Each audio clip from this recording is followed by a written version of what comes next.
And Okay. I'm going to ask you about ESG. Now, ESG is environment, social, and governance, right? You put those three things together, and sometimes it used to be called corporate social responsibility, diversity, inclusion, etc. In my view, ESG just brings all these things together. Yes. So what's happening now around, ESG, sustainability regulations, things like modern slavery laws? I understand there's 27 of them on the books in the US. So what is all this about, and how does it fit with third party? It fits right in. How are you looking at ESG within your third party? What are they doing? And what really a good factor to consider is if your vendors are coming to you, telling you about their ESG practices, that's a big plus. I mean, they're proactive, they're thinking ahead. If you have to go to your vendor and start discussing it, and they're acting like this is the first time they ever have heard about this, you need to be concerned about just what is that vendor doing to keep up, with what's going on today in our business environment. I mean, that's, but yeah, looking at just environmental, you're right, Linda, the mining, I'm just reading now about just everything going on today that, what are their practices? Are they setting up sustainability goals within their organization? What is their involvement, as you say, with, not only what existing practice, but these new laws and regs? What are they doing to make sure that they're addressing that? I mean, that's very important. Social aspects, yes, definitely. What has been their diversity and inclusion practices and their how do they treat their employees? How do they treat, how are they treating, their customers? And more importantly, how are they treating your customers? If there's that impact is there. true. Yep. And that's especially when they have interaction with your customers, which a lot of companies do. A lot of third parties or vendors actually directly interact with your clients. of course. And that's, we're supposed to represent the communities that we serve. And so how does that work? Yes. And then, of course, governance, that's been near and dear to my heart from my regulatory days. And that is just, okay, what is the representation on the board level? Is it representative of the community, of the client's population? I mean, does it, really allow a good level of diversity from the board level on down? What is the culture? And, the great thing that you can do is, I mean, you can monitor so much today out there. And again, the bank that I was involved in, we had third parties that did nothing but social media monitoring and just overall, Glassdoor reviews and everything like that to really enhance, your ESG coverage to see how they are performing in the industry. And then if there's any red flags to your vendor having issues out there and becoming aware of them to address. Well, it's interesting. In January this year, I ran 2 third-party risk management roundtables for Risk Management Association on ESG practices, and to figure out sort of where do they lie. And the truth of the matter is, from that, it's not very well ingrained in the financial services sector. Probably in other sectors, they've done a better job. I mean, if you're in anything with durable goods and manufacturing, you've had to deal with this forever. So we should always remember to look to other sectors.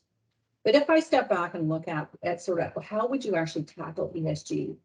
I think, first of all, it is to unpack the pieces, right? So there's environment, and there's been a lot of pressure on companies to prove that they are actually supporting environmental goals post-pandemic, right? Remember all those images we saw, clear skies over Beijing, et cetera, or, other cities that were known to be heavily polluted.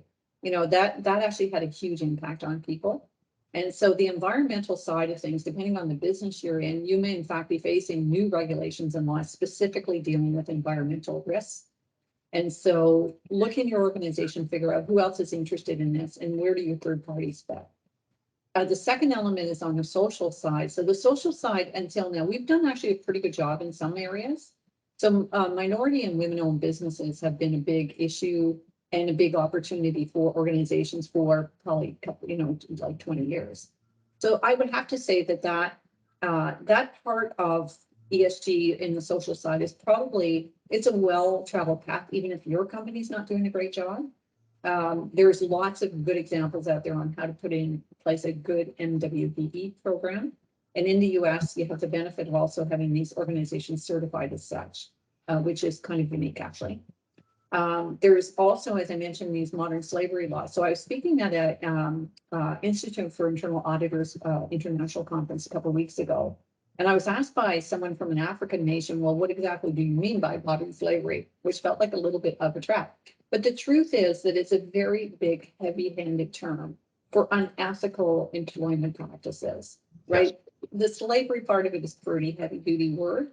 But the truth is that many companies around the world have unethical practices for how they treat their employees, which is one of the reasons why the US government started changing the rules on entry visas, these employment visas, H-1B visas, because companies were bringing in people. I've seen it for myself where they put, a group of young people from another country in an apartment, like 10 to an apartment, pay them substandard wages.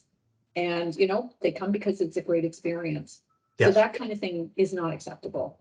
So you want to look at the employment practices that they have, whether or not they have diversity inclusion programs in their own company, because that's what you're looking at there, how they run their own business, and whether or not their values align with your company.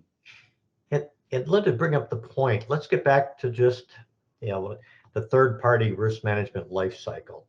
Yeah. And for banking, it's in the banking bulletin, but I've seen it used, across the spectrum. And this really comes down to the aspect of termination.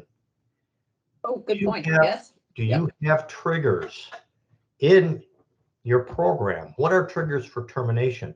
Are those ESG elements incorporated into that as well? That, if they're not complying or you're finding things out, do you have that built into your termination? What's your plan? That if you need to terminate that relationship, and where do you go from there? Do you find another vendor? Do you bring it back in? That needs to be, thought about now when you're doing these reviews. If there's a practice going on and it's not acceptable to the organization, well, then what? No matter what it is, what are you going to do? ESG or something else. And the truth is that most companies actually don't choose to terminate voluntarily, right? Because it's usually expensive and risky to move. And so, what are your alternatives if you're not going to terminate? Quite often, it's a joint action plan or new requirements that you put in place. You should give them, if you're going to do that, it should be monitored. There should be very clear about who's going to do what by when. Yes. Because sometimes getting out of a relationship isn't so easy as it sounds. But yet, if there are something like on the ESG front, it may be worth the effort because the reputation risk can be devastating. Good point. I mean, that's really where it comes down to, where, again, you are responsible for all the activities that affect your organization. Remember, you can delegate the activity, but you can't delegate the responsibility. But yeah, Linda, great point. Something like this, if you've got a vendor that, they're on the front pages all of a sudden and your organization is named that they're doing work for you, there's great. Well, you get basically guilt by association. Now, exactly. The one thing I'd like to say about this before we move on, now, having been a chief procurement officer in large organizations, I have a strong belief that a lot of this work should be done as a part of the procurement process, right? The ESG screening, where things like, vision and values, employment practices, those types of things can be covered off very nicely in your selection process. And then there's also the question of periodic checks and reviews, because, I could go on and on about recertification. I really don't like the way things are done now. I have lots of opinions on that. But you should periodically double check and make sure that things remain as expected. So, rather trying to put in your control environment for the controls due diligence, I think it's better served to sit in your selection due diligence or when you refresh a contract or renew it, rather than trying to jam too many things into the formal program, which is really looking at third-party controls.